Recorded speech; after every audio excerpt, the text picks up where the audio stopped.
All right, thanks for letting me come by. Yeah, for us, it's a really big weekend. We play the team that gave us our only loss in the first half of the Big Ten in Michigan, and they are still in second place, and we have a one-game lead. And so, obviously, both matches with Michigan and Michigan State are very important. Gives us a chance, an opportunity to maybe get a two-game lead with 8 matches left in the season in the Big Ten season, and so we're excited and hoping for a big crowd and a lot of support this weekend. So, yeah, any questions about the weekend?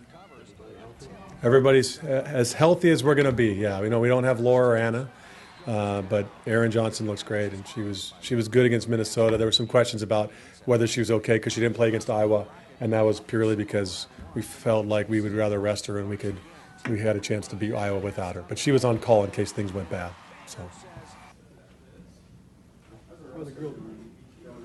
Orozco, she's like a freshman. I mean, sometimes she's really good, and sometimes she makes some freshman mistakes. But I think her actually it worked out that she didn't play the whole season because about this time for most freshmen in hitting positions they start to wear down, and the fact that she was kind of able to rest for the middle part of the season, she's starting to get her legs more now. Where she would typically be losing them. So that we're optimistic that she's going to get better as the season goes on as opposed to kind of dying off. What was the psychological impact of losing to Initially, it was really hard. I think not because we were worried about Jasmine and that she wasn't going to be able to perform, but more because everyone just loves Laura and the fact that we just were heartbroken for her, more than we were worried about the team moving forward because we played without her and we did pretty well. And so we knew that Jasmine would do a good job, but more just heartbreak for Laura. What does Michigan do well? They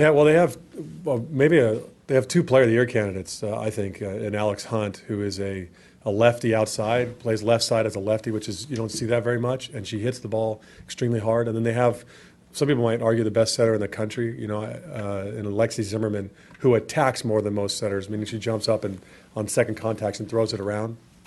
And to be honest, both those guys were very, very successful the first time around, and we're working on a game plan to solve that this time. So. Coach, Jen Bonilla was named Big Ten Freshman of the Week again. So talk about the impact she's had for the team this year. Well, with losing Ashley last year, we brought her in hoping that she'd be our starter. She's probably the most accomplished libero that's come out of high school, maybe ever, because she played on the youth and junior teams her whole career. She's played in the USA system since she was 12 years old, and so it wasn't like she wasn't known as a great libero. But she stepped right in and really exceeded our expectations as far as her performance as a freshman.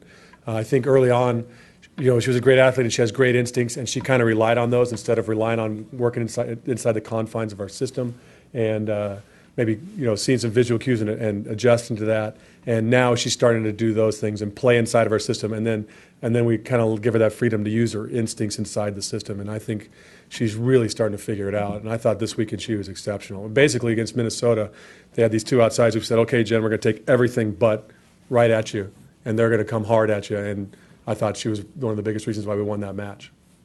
Didn't work out so well in the second set, but it worked out well in the other ones. What are your thoughts on how your team's responded since Laura's gone down? And are you impressed, obviously, and are you surprised at all? It's hard. You're in the middle of the season. We've got our heads down. We're just kind of going forward. But if I step back and look at the team, I'm shocked at how resilient and how tough they are because they've been through a lot. I mean, we lost Erin Johnson's lost too with having mono. How we respond to that has been exceptional as well because she means a lot to our team offensively and defensively. And her coming back was huge for us against Minnesota. I don't know if we beat Minnesota without her back. And I think the team felt like we just had to survive, without her in this time, even though Nicole Kump did a great job. I'm just the word that comes to my mind is just resilient. They're just a resilient group, and they believe in themselves and they believe in each other. And we've been in some really tough matches and put ourselves in some difficult situations, down players, and I'm really proud of the way they've responded. I mean, I think it bodes well moving forward that if we get into some tough matches, hopefully in the NCAA tournament or later on the Big Ten, that we're going to respond the right way. Our leadership has really stepped up. Hillary Hayne and Johanna Banger, especially our seniors, have really taken on a stronger leadership role. So I guess I'm I'm excited. I don't know. Just more impressed. Just more impressed. Sometimes stand back and just kind of in awe of how well they've done.